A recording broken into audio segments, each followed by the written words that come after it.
So napanood mo yung huli kong vlog. Alam mo na ngayon kung paano magpagawa ng PCB. Ang kaso, nalaman mo na kailangan mo pala ng Gerber file. Ano yung Gerber file? Saan yung nakukuha? Bibili ba ito? Paano ito nagagawa? Ang akala mo magpapadala ka lang ng litrato o kaya schematic diagram tapos sila na bahala. Yari ka na yun. Huwag kang mag-alala kasi since nandito ka na sa video na ito, ituturo ko sa inyo kung paano gumawa ng Gerber file. Please don't forget to subscribe.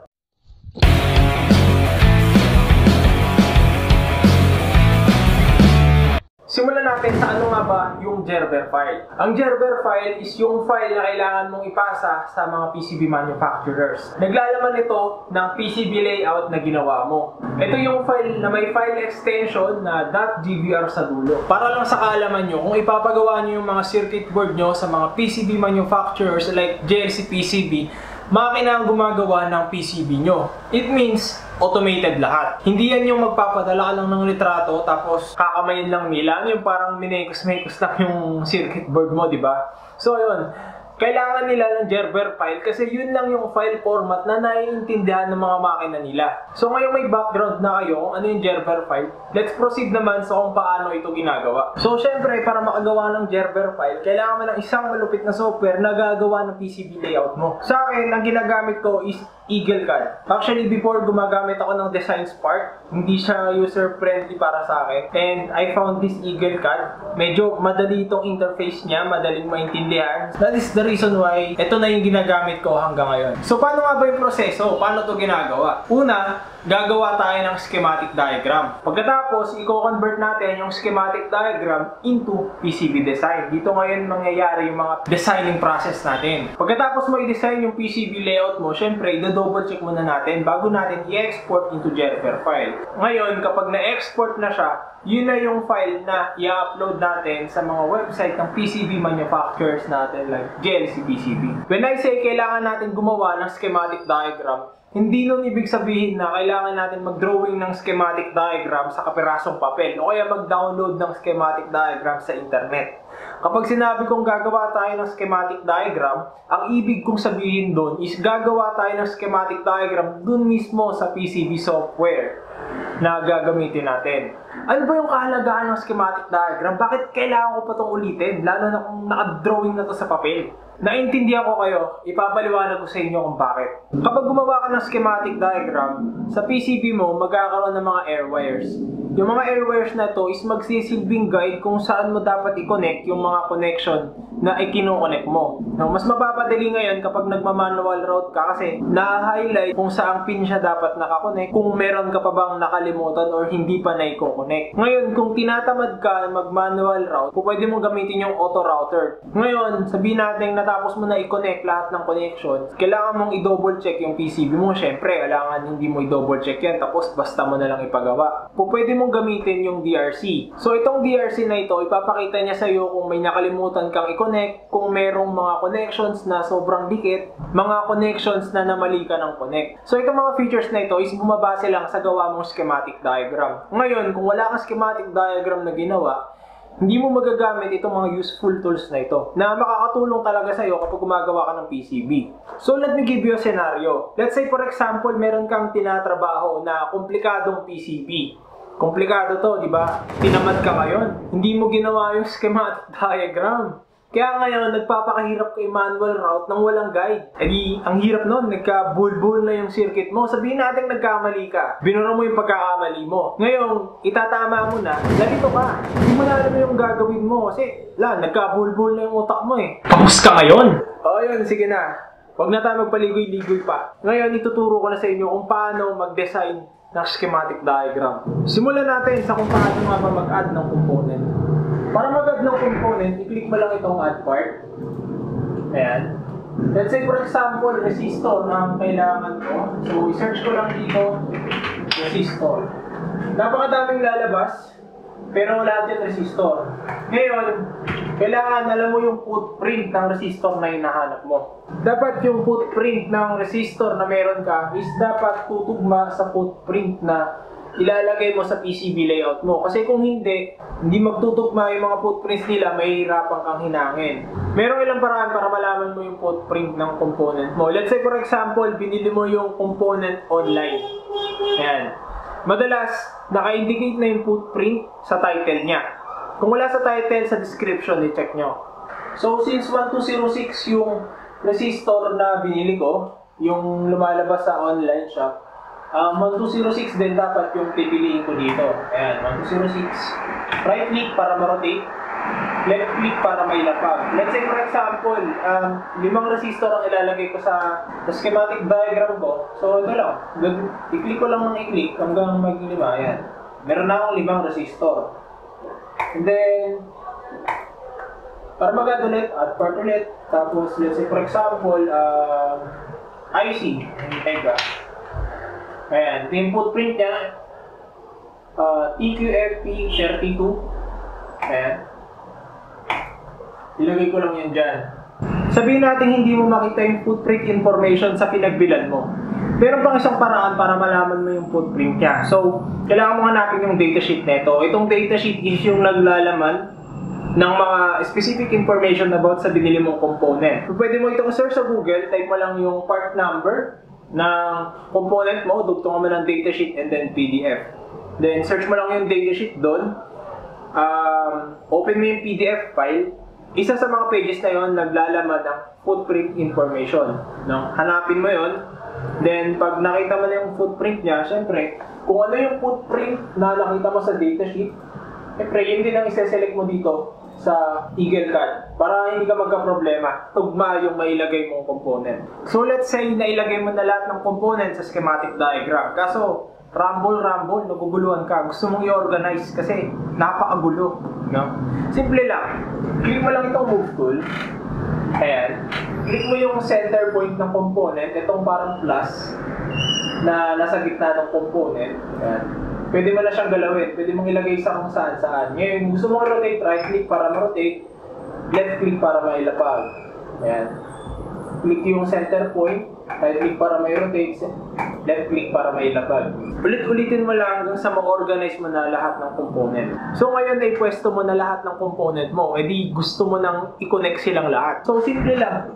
Para makapag-connect yung mga pins or pads niya, click mo lang itong net. Itong parang letter L na kulay green, nakabaliktad. I-click mo yung component, yung paanong component na gusto mong i-connect. Tapos, left click mo dun sa kung saan mo siya gusto i-connect. Ulit-ulitin lang natin to hanggang sa may connect natin lahat ng mga components na to. And by the way, just a heads up, itong example na pinapakita ko sa inyo is example lang talaga. Siyempre hindi ito gagana.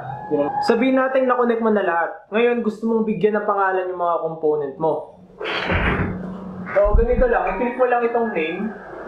I-click mo yung center point ng component na gusto mong palitan yung pangalan. Ayan. Then, i-type mo yung pangalan. Gari, 1, 2, 3. And then, click mo okay. Mapapalitan na yung pangalan niya. Kapag naglagay ka ng component dito, meron na siyang auto-generated na pangalan. Pero, in case lang na gusto mong palitan yung pangalan niya, pwede mong gamitin itong name tool. Ngayon, para sa value, for example, 10k ohms, 1m ohms, value yung gamitin mo, then click mo yung center point, tapos saka mo ilagay yung value niya. Huwag mo yung gagamitin yung name kasi para yun sa pangalan ng component, sa R1, R2, R3, C1, C2, C3, mga ganun. So natapos mo na yung schematic diagram mo, edi handa ka na niyan gumawa ng PCB layout. To convert your schematic diagram into PCB layout, meron ditong schematic to board icon sa taas. Ayan. I-click mo lang yan, then kapag lumabas itong maliit na message na to, sabi create from schematic, syempre yes. Ayan.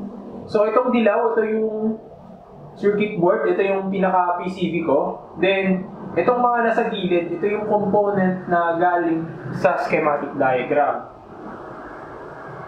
So itong mga yellow lines na to, ito yung mga tinatawag na air wires. Yan yung magiging guide natin kung saan natin i-connect kada pads. So ang gagawin natin, ipoposition natin itong mga components na to dito sa PCB. Papasok muna natin silang lahat. Para may pasok sila, tulad nga ng ginagawa ko, click mo lang yung move tool. I-click mo yung component. sa center point niya. Right click para ma-rotate. Left click para mailapag. Ayan. Gawin mo lang to hanggang maipasok mo lahat. Ayan. Make sure na give them enough space. Ayan. Make sure na give them enough space dito para hindi sila dikit-dikit. So ngayong naiposition mo na yung mga components mo, edi i-connect mo na sila ngayon. Sabihin natin nagmamadali ka o kaya tinatamad ka. Pwede mong gamitin yung auto router since meron tayong schematic diagram kanina. I-click mo lang itong auto router. Ayan. And then click on continue. Tapos start. Ayan. Kung nakita nyo, yung software na yung gumawa ng paraan, yung software na yung nag-connect ng components para sa inyo. So, i-check nyo lang. Once na okay naman sa inyo lahat, evaluate. Ayan. Pwede mo pa naman i-adjust to. Pwede mo pa rin galawin. Kunyari, ito, sobrang ticket. Pwede mong ilayo pa to. Ayan. Para hindi sobrang dikit naman. So, kung gusto mo mano-mano, simple lang. I-click mo itong route air wire. Ayan, itong nasa gilid. As you can see, dito sa may upper toolbar, meron mga settings. Ayan. Ito, pili ka dito kung paanong paliko yung gusto mo, kung pakurba or pa-diagonal. Then, itong width, pwede mo itong i-adjust para sa kung gaano kataba yung connection na gusto mong gawin. Let's say, for example, 20. Ayan. Ito namang layer, merong top sa bottom. So, ang top, ibig sabihin, nagdo-drawing ka ng tanso o kaya connection sa top layer ng PCB mo. Pag bottom naman, ibig sabihin sa ilalim. So, let me give you an actual example. Itong PCB na to is a PCB na previous kong ginawa. Kung mapapansin nyo, merong copper layout sa top layer and then iba naman yung layout ng copper pagdating sa bottom. Ayan. Lahat ng component is placed sa top layer. Yung mga SMD component nakahinang sa top layer and then yung mga THT component is nakahinang sa bottom layer. Pero lahat sila nasa top layer.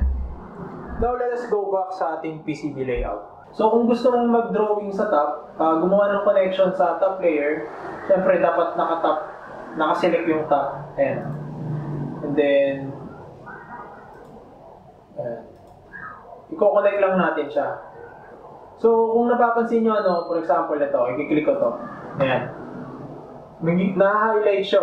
Na-highlight siya kung saan siya i-connect. Tapos, mayroong air wires na sumusunod, tinuturo kung saan dapat siya nakakonect. Yan yung kagandahan kung bakit sinasuggest ko na gumawa kayo ng schematic diagram before kayo mag-proceed sa PCB layout. Isipin nyo na lang kung mahirap yung PCB na ginagawa mo, tapos meron kayong ganito, hindi kayo masyadong mahihirapan kasi meron kayong guide. So meron tayong scenario dito, no? So kung mapapansin nyo, ito dapat i-connect ko dito. Ang problema, may nakaharang na connection. Ngayon, ayaw ko nang paikutin yung connection papunta dito. So, pwede natin padaanin yung connection sa bottom part ng PCB from top layer, tapos iaangat ulit natin from bottom to top. Gagamit tayo ngayon ng vias. Para makagamit ng vias, okay, click mo lang itong route air wire. Magsimula ka dun sa layer kung saan ka manggagaling. So, for example, sa akin, top, red siya. From top, ayan. Then, pupunta tayong bottom. Click natin bottom. Kung mapapansin nyo, nagpalit, naging bilog, yan yung tinatawag na vias. Ang vias is butas na mayroong connection. Ito yung dinadaanan ng kuryente between different layers ng PCB mo. So, ayan. Ilapag lang natin kung saan natin gusto ilapag yung vias. So, let's say dito, ilapag natin dito. Ayan. Ngayon, pwede ko nang padaanin dito. Hindi na siya tatama yan. Magkaibang layer yung red, ibabaw yan, ito yung blue sa ilalim. Magkaibang layer yan, kaya safe na safe padaanin dyan. Ngayon, ibabalik ko na siya sa top. So, palitan ko lang ulit yung layer. Ayan. Then, kinonect ko na siya dun sa pin kung saan siya dapat nakakonect.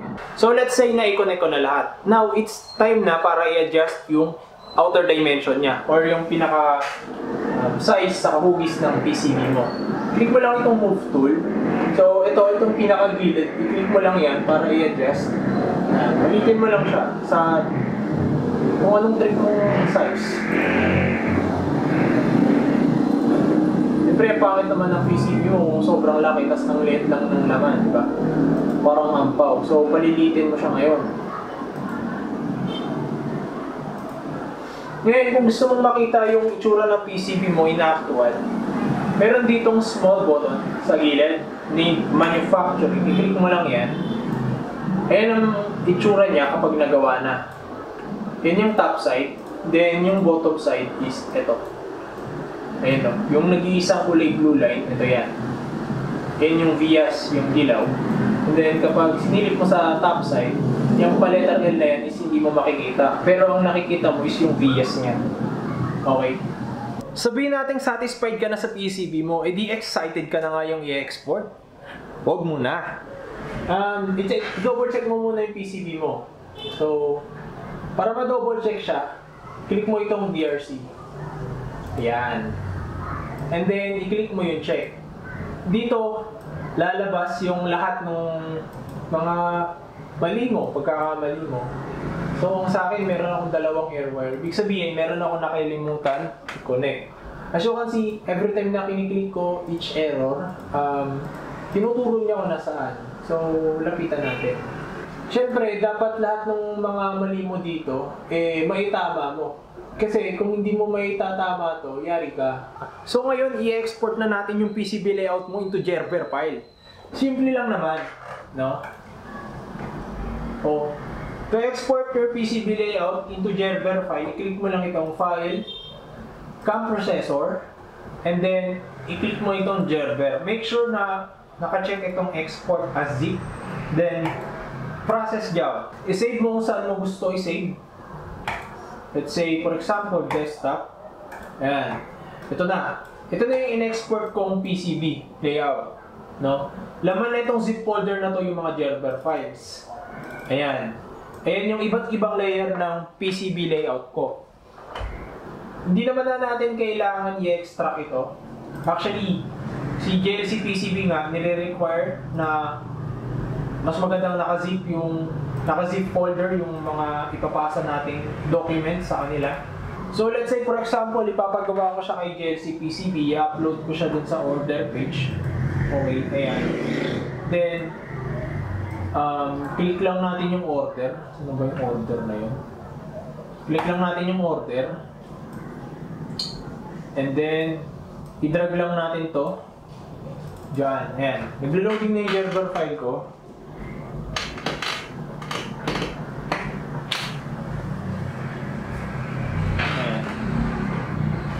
So ito na yung preview ng PCB. Ayan.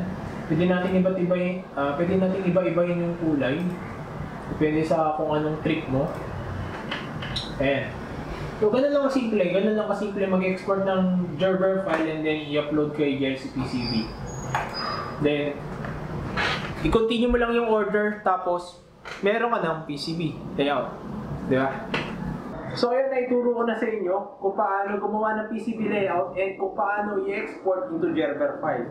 You might be interested sa previous video ko which is tinuro ko kung paano magpagawa ng PCB sa JLC PCB. Maraming salamat sa panonood. Please do not forget to subscribe. Hanggang dito na lang. Peace!